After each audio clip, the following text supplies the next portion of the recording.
Hello दोस्तों, मैं Ravi Aming are में आपका स्वागत करता हूँ।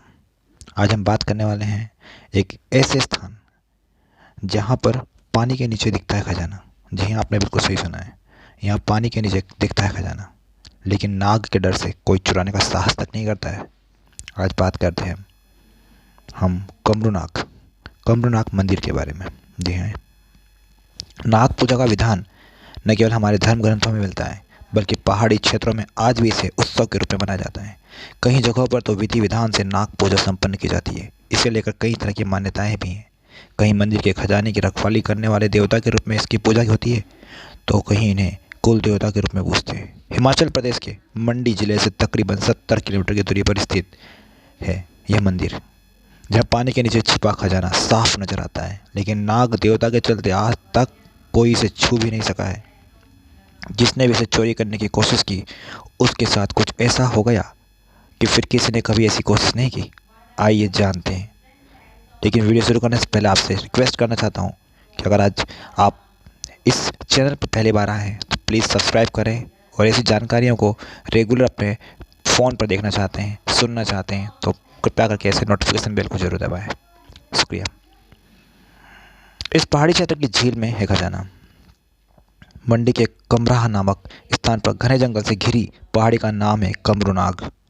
पुरातत्व वैज्ञानिकों के अनुसार इस झील में नजर आने वाला खजाना महाभारत काल का है। इस झील के किनारे कमरूनाग देवता का मंदिर भी है, जहां जुलाई के महीने में सरहाना होली मेले का आयोजन करके नाग देवता की विशेष पूजा अर्चना की जाती है। तैरते रहते हैं झील पर नोट और दिखता है खजाना। जी हाँ, मान्यता है कि कमरूनाग झील में सोना, चांदी और रुपये पैसे चढ़ाने की परंपरा सदियों पुरानी है। श्रद्धालु यहाँ अपनी मुरादें पूरी होने के बाद अपनी आस्था के अनुसार सोने चांदी का चढ़ावा चढ़ाते हैं। बता दें कि समुद्र तल से 9000 फुट की ऊंचाई पर स्थित इस झील में अरबों का खजाना है, जो कि पानी से बिल्कुल साफ झलकता है। लेकिन सुरक्षा की बात की जाए तो इसके लिए किसी भी तरह की कोई सुरक्षा व्यवस्था नहीं की गई है। मान्यता है कि इसकी रखवाली खुद कमरूनाग देवता करते आए हैं। कुछ लोगों ने खजाने चुराने का प्रयास करने वालों को क्या हश्र हुआ, ये भी देखते हैं। झील में पड़े खजाने की सुरक्षा स्वयं कमरूनाग देवता करते हैं। कहा जाता है कि एक बार एक आदमी ने झील से खजाने को चुराने का प्रयास किया था। इसके लिए उसने झील के मुहाने पर छेद करके सारा पानी निकालने का प्रयास किया।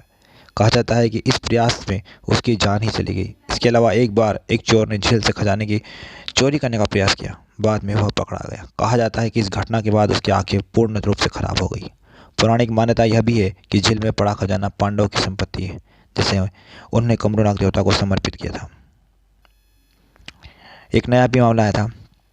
अंग्रेज अधिकारी को लौटना पड़ा खाली हाथ। जी हाँ, कहा जाता है कि एक बार मंडी में अंग्रेज अधिकारी ने सोचा कि झील में फेंके जाने वाले खजाने का प्रयोग क्यों न राज्य की जागरूकता पर किया जाए। इसके लिए वह झील में खजाने को निकलवाने के लिए निकला। कई लोगों ने उसे समझाने का प्रयास किया, लेकिन उसने स्थानीय राजा से भी राज्य के तरक्की की बात रखी झील से खजाने को निकलने के लिए मना लिया। कहा जाता है कि जैसे ही वह कमरूनाग के लिए निकला तो जोर की बारिश शुरू हो गई, जिसके चलते वह अंग्रेज अधिकारी को रास्ते में ही रुकना पड़ा। बताया जाता है कि अपने निवास के दौरान उसने स्थानीय फल खाया, जिसे खाने से उसकी तबीयत नाराज हो गई। इसके बाद उनकी तबीयत में लगातार गिरावट होती रही। हार कर अंग्रेज अधिकारी वापस इंग्लैंड लौट गया। कुछ नाम कमरूनाग। तो ऐसा पड़ा नाग देवता का नाम कमरूनाग।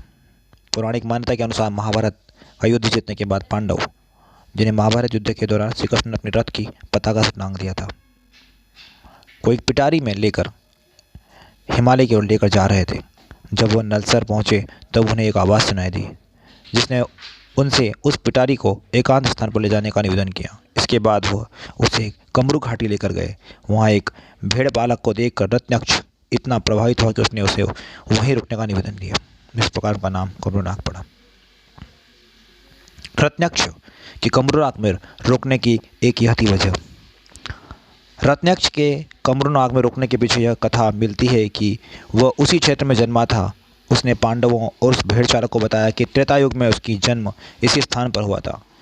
उसे जन्म देने वाली नारी नागों की पूजा करती थी। उसने उसके गर्भ में से 9 पुत्रों के साथ जन्म लिया था। रत्नाक्ष ने बताया कि उनकी माँ उन्हें एक पिटारे में रखती थी, लेकिन एक दिन उनके घर आई एक अतिथि महिला के हाथ से यह पिटारा गिर गया और सभी सांप के बच्चे आग में गिर गए। लेकिन रत्नयक्ष अपनी जान बचाने में प्रयास में झील के किनारे छिप गया। बाद में उसकी माता ने उन्हें ढूंढ निकाला और उनका नाम कब्रनाक रख दिया। उन्होंने बताया कि वही इस जन्म में रत्नयक्ष राजा के रूप में जन्मे।